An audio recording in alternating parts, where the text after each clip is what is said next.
ಉಫ್ ಉಫ್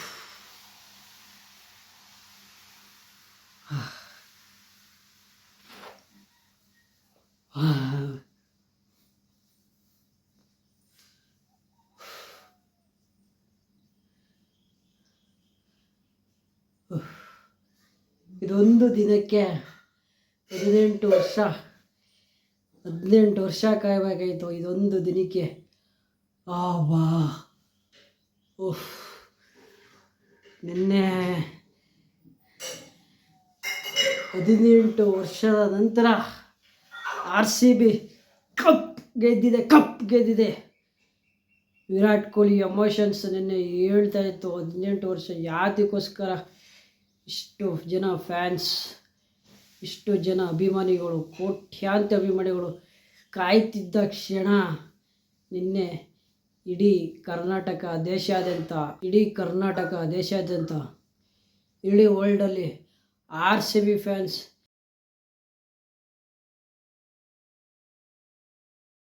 18 ವರ್ಷದಿಂದ ಕಾಯ್ತಿರೋ ಕನಸು ನಿನ್ನೆ ರಾತ್ರಿ 11:15 ನನಸಾಗಿದೆ.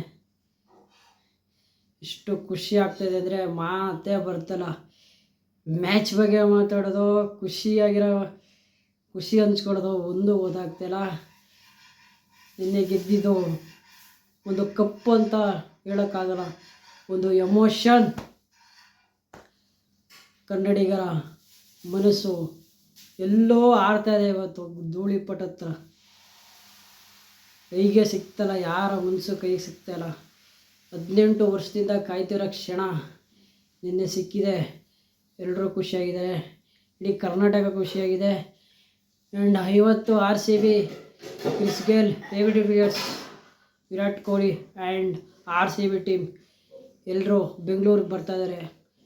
ದೊಡ್ಡ ಸಮಾರಂಭ ನಡೀಬೋದು, ದೊಡ್ಡ ರೋಡ್ ಶೋ ನಡೀಬೋದು ಇವತ್ತು ಬೆಂಗಳೂರಲ್ಲಂತೂ. ಕಿಕ್ಕಿರಿ ಜನ ತುಂಬ್ತಾರೆ. ಈ ಎಮೋಷನ್ ಕಾಯ್ದಿದ್ದು ದಿನ ನಿನ್ನೆ, ನಿನ್ನೆ ಎಲ್ಲರ ಕನಸು ನನಸಾಗಿದೆ. ಖುಷಿ ಒಂದು ಕಡೆ, ಏನೋ ಸಾಧಿಸಿದಂಥ ಖುಷಿ ವಿರಾಟ್ ಕೊಹ್ಲಿ ಮನಸ್ಸಲ್ಲಿ, ಅವ್ರ ಮುಖದಲ್ಲಿ ನಿನ್ನೆ ನೋಡ್ತಾ ಇದ್ವಿ ನಾವು. ಆ್ಯಂಡ್ ಡೇವಿಡ್ ವಿಲಿಯರ್ಸ್ ಅವ್ರ ಮುಖದಲ್ಲಿರೋ ಖುಷಿ, ಅವ್ರ ಮುಖದಲ್ಲಿರೋ ಸಂತೋಷ. ಆ್ಯಂಡ್ ಕ್ರಿಸ್ ಗೇಲ್ ಅವ್ರ ಮುಖದಲ್ಲಿರೋ ಖುಷಿ, ಅವ್ರ ಮುಖದಲ್ಲಿರೋ ಸಂತೋಷ. ಎಲ್ಲರಿಗೂ ನಿನ್ನೆ ದಿವಸ ತುಂಬ ಖುಷಿಯಾಗಿದೆ. ಇದೊಂದು ಟೀಮಲ್ಲ, ಇದೊಂದು ಎಮೋಷನ್, ಇದೊಂದು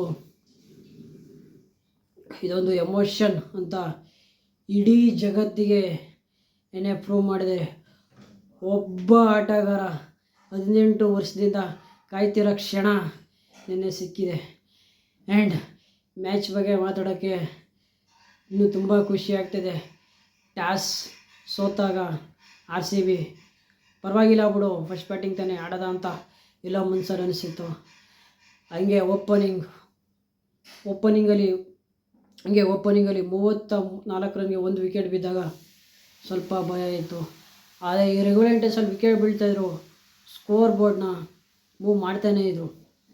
ವಿಕೆಟ್ ಬೀಳ್ತಾಯಿದ್ರು, ಸ್ಕೋರ್ ಬೋರ್ಡ್ ಮೂವ್ ಆಗ್ತಾರಕ್ಕೆ 20 ಓವರಲ್ಲಿ 190 ರನ್ ಹೊಡೆದು RCB ಫಸ್ಟ್ ಇನ್ನಿಂಗ್ಸ್ನ ಮುಗೀತು. ಉತ್ತರವಾಗಿ ಬ್ಯಾಟಿಂಗ್ ಮಾಡಲು ಬಂದ ಪಂಜಾಬ್ 184 ರನ್ಗೆ 6 ವಿಕೆಟ್ ಕಳ್ಕೊತು, ಮ್ಯಾಚ್ನ ಸೋಲೊಪ್ಕೊಂತು. ಇಡೀ RCB ಫ್ಯಾನ್ಸ್ ನಿನ್ನೆ ಎದೆ ತಟ್ಕೊಂಡು ಹೇಳ್ಬೋದು, ಈ ಸಲ ಕಪ್ ನಮ್ಮದೇ. CSK ಫ್ಯಾನ್ಗೆ ಹೇಳ್ಬೋದು, ಈ ಸಲ ಕಪ್ ನಮ್ಮದೇ. ಇಡೀ ಜಗತ್ತು ಮುಂದೆ ಇನ್ನು ಹೇಳ್ಬೋದು RCB ಫ್ಯಾನ್ಸ್, ಈ ಸಲ ಕಪ್ ನಮ್ಮದೇ. ಆ್ಯಂಡ್ ಈ ವಿಡಿಯೋ ಇಷ್ಟ ಆಗಿರೋ ಲೈಕ್ ಮಾಡಿ, ಶೇರ್ ಮಾಡಿ, ಕಮೆಂಟ್ ಮಾಡಿ ಅಂತ ಹೇಳ್ತಾ ಬಾಯ್.